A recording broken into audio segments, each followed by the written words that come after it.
Hello, everyone. Welcome back. Thank you for joining us. Good afternoon. I'm Steve, And I am Scott, and together we're Backyard Musings. and I am still in Utah, and I believe Steve is still in the People's Republic of California, Yep. and we are talking science and technology again. Okay. We are surrounded by electronic devices to such an extent that we often overlook the intricate technology behind them. A simple action like picking up a smartphone rarely prompts us to consider the complexity built into it. I mean, these cell phones, um, they would be large computers in the Apollo 11 traveling to the moon. I mean, huge computers. Right. Uh, And, inside, it, and just a computer, yeah, not, yeah, not a phone, not a yeah, notepad, not a whatever. yeah. Yeah, pretty amazing. Inside, hundreds of miniature components operate in harmony, each one crafted with incredible precision and engineering expertise. The researchers have published their results in the journal Nature Communications on May 21st, 2025, and applied for a patent for this process. Would you like to know more? Among these unseen elements are radio frequency filters. These components play a crucial role in ensuring that only the correct signals are received, whether through Wi Fi or cellular networks. Any wireless device you use relies on these filters to function properly. Many of them depend on piezoelectric thin films, which are made from materials that respond uniquely to stress. They generate electrical charges when mechanically deformed and change shape when exposed to voltage. Okay. Beyond their role in RF filters, piezoelectric thin films are vital to a wide range of microelectronic components. They are commonly used in sensors, actuators, and even tiny energy harvesting systems. Researchers are also exploring the potential in emerging areas like quantum technologies.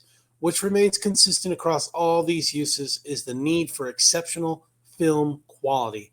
Producing thin films that meet performance requirements depends heavily on the specific materials used and the precision of the manufacturing process. EMPA researchers from the Surface Science and Coating Technologies Laboratory have developed a new disposition process for piezoelectric uh, thin films. The novelty, their method allows the high tech layers to be produced in very high quality or insulating substrates and at relatively low temperature, a first in the field. The researchers used a common technique called HIPIMS, HIPIMS, short for high power impulse magnetron sputtering. As their starting point, magnetron sputtering is a coating process in which material is deposited from a solid precursor material, the target, onto the component to be coated, the substrate. To achieve this, a process gas plasma is ignited at the target. The processed gas ions, usually argon, are then shot at the target, knocking out atoms that subsequently land on the substrate to form the desired thin film. Many materials can be used as targets. For piezoelectric applications, uh, metals are commonly used, often with the addition of nitrogen to produce nitrates such as aluminum nitrate. Okay. HIPIMS works in almost the same way, except that the process does not take place continuously, but in short, high energy pulses. This not only means that the ejected target atoms travel faster, many of them are also ionized on their way through the plasma. This makes the process interesting for research. In contrast to neutral atoms, ions can be accelerated, for example, by applying a negative voltage to the substrate. Over the past 20 years or so, this approach has been used to produce hard coatings with the high energies resulting in especially dense and durable layers. However, until now, this process was not viable for piezoelectric thin films. This is because applying a voltage to the substrate does not only accelerate the film forming target ions, but also argon ions from the from the processed gas. This argon bombardment must be avoided. Quote, several percent of argon can sometimes be incorporated in hard coatings, says EMPA researcher Sebastian Seil. Piezoelectric thin films often uh, operate under high voltages. Here, such impurities could lead to a catastrophic electrical breakdown. Nevertheless, Seil's team believed in the potential of high PIMs for piezoelectric thin films. The high energy with which the ions fly towards the substrate is extremely advantageous. If the ion hits the substrate with sufficient energy, it remains mobile for a short time and can find an optimal position in the growing crystal lattice. But what can be done about the undesired argon inclusions? That's a question everybody wants to know. Exactly. During his doctoral thesis, oh my gosh, these names, Yotish Patidar developed a clever solution. Not all ions arrive at the target at the same time. Majority of argon ions are located in the plasma in front of the target. This means that they often reach the substrate before the target ions, which must be knocked out of the target, of course, and then have to cross the entire distance to the substrate. Patidar's innovation was in the timing. Quote, if we apply the voltage to the substrate at exactly the right moment, we only accelerate the desired ions. That's according to Seal. The argon ions have already flown past this point, and without the additional acceleration, they have too little energy to be incorporated in the growing film. Using this trick, the researchers were able to produce high-quality piezoelectric thin films with high PIMs for the first time, with a performance equivalent to or even better compared to conventional methods. Now came the next challenge. Depending on the specific application, thin films need to be produced on insulating substrates such as glass or sapphire. However, if the substrate is non-conductive, no voltage can be applied to it, although there is a method in industry to accelerate the ions anyway, but this also often leads to argon inclusions in the layer. This is where the EMPA researchers achieved a breakthrough. To accelerate the ions onto the insulating substrate, they used the magnetron pulse itself. Oh, Yeah.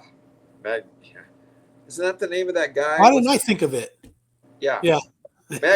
What is the name of that? That big transformer guy. Transformer. I can't think of it right now. No. Okay. Anyway, the short impulse that shoots the processed gas ions onto the target. The plasma in the chamber contains not only ions but also electrons. Each pulse from the magnetron automatically accelerates these negatively charged elemental particles onto the substrate. The tiny electrons reach the target much faster than the much larger ions. Oh, so the tinier you are, the faster you are, I guess. Yeah, I didn't know that electrons had different sizes. I didn't know that.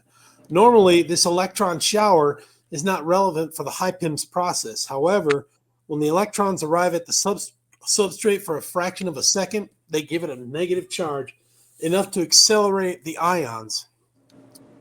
And ions are different from electrons. If the researchers trigger a subsequent magnetron pulse at exactly the right time interval, the electron shower accelerates the target ions that started their flight during the previous pulse. And of course, the timing can also be adjusted so that only the right ions end up in the thin film. The results are impressive. Quote, with our method, we were able to produce piezo electric thin films on insulating substrates, just as well on conductive ones. This stuff is way over my head. That's a summarize from Seil. The researchers have termed the process synchronized floating potential hypens, or SFP hypens for short. I'm glad they did that. The big advantage with this SFP hypens, piezoelectric thin films can be produced in very high quality at low temperatures. Maybe if I saw a slide, I would understand this. This opens up new possibilities for the production of chips and electronic components, which often cannot withstand high temperatures. The technique for insulating substrates is particularly important for the semiconductor industry. Quote, many production tools in the semiconductor industry are designed in such a way that it is not even a possibility to apply an electrical voltage to the substrate, says Seil. Okay. And if you weren't sure, in the next step, he aims to work on the development of ferroelectric thin films with his team, another key technology in current and future electronics. Based on this success, the EMPA researchers are also launching several collaborations with other research institutions to bring their thin films into applications ranging from photonics to quantum technologies. Okay, we talked about a lot of quantum stuff. And finally, they want to further optimize the innovative process with the help of machine learning and high throughput experiments. Oh, it sounds like, I mean, semiconductors are always evolving. Every 2 years, they're getting better and better. So this looks like it's the next step. Yeah. It's really Okay. cool. Yep. It sounds pretty interesting. We'll have to keep on top of this one. All right, folks. Thanks for joining us. We'll catch you on the next one. Take care, everyone. Thanks.